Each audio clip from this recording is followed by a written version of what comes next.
this week Richard and I are away in a cottage for a week, having a little bit of time out while I design and enjoy some writing, and my team have taken over and Katie has continued creating this lovely Wordsworth Cuckoo design, and she's asked me to do a critique. Well, Katie, be careful of what you ask for, but I actually think that this design overall shows a massive improvement and a lot of joy and fun. So I'm going to go first of all to the area I think you started in, which you know, we weren't together, so I've never given Katie a lesson. She's just literally learnt from the kit instructions, and she's referred a lot to the videos, I've noticed, which is quite wonderful really for me. So I'm just going to grab a pencil and point out one or two bits.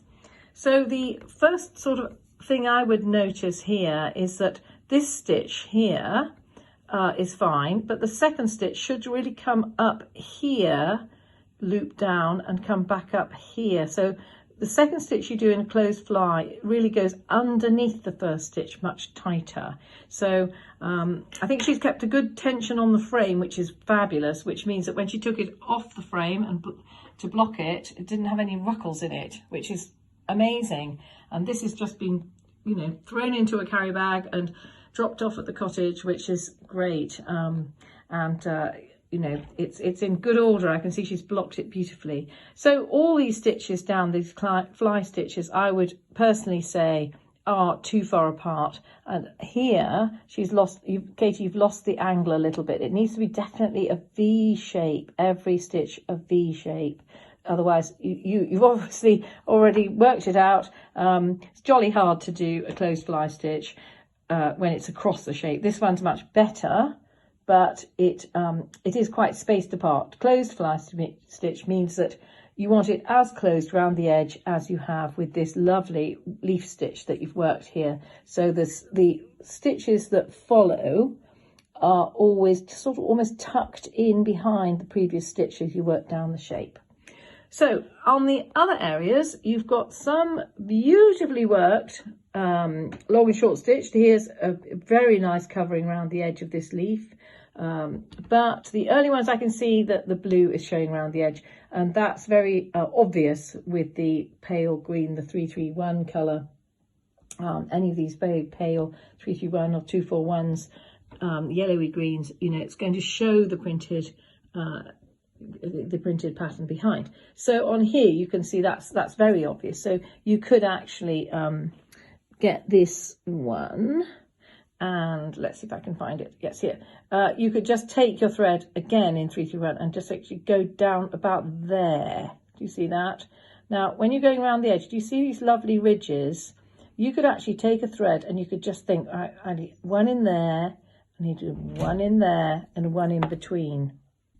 So the stitches that Katie seems to have really enjoyed have been the padded satin stitches to make these berries, and I think she's done a great job. She's really covered the edge. The sides are not too short, the stitches aren't too short, but Katie, where you have put a tiny little stitch on the edge, it's not great, is it? So I'd like you to have the last two stitches as this one coming up and down, and the second one up and down in the same area, and you just literally stick your thumbnail over it.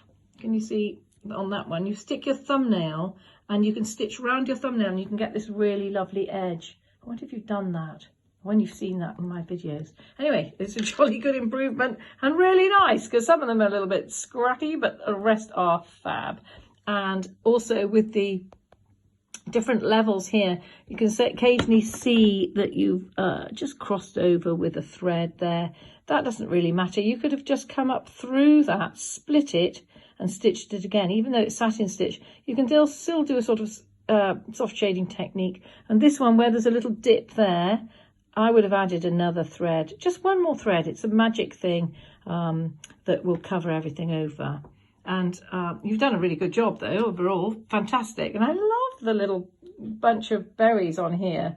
It's very attractive, and your French knots on the end, your long short soft shading is amazing for a beginner. I mean, this is really good here, that you've used the double thread and then the single thread technique that I favour, really, really well. And then you've come down through all the colours one by one, and then worked this colour twice. You've really looked at the stitch chart, you've obeyed it, which is, I think, unusual in us rebellious needlework ladies and men. But, you know, the 3D is fabulous, and I think you'll enjoy this and make this into a pillow. I would just probably leave it as it is, put your name along the bottom. So Katie May along here and the date you made it. If you're shy about that, just put it on the seam at the bottom. You've got loads of space on this design. You could make it into quite a fat pillow with this design sitting on the top. So thank you, Katie, very much for showing us this. We can't wait to see what you make it into.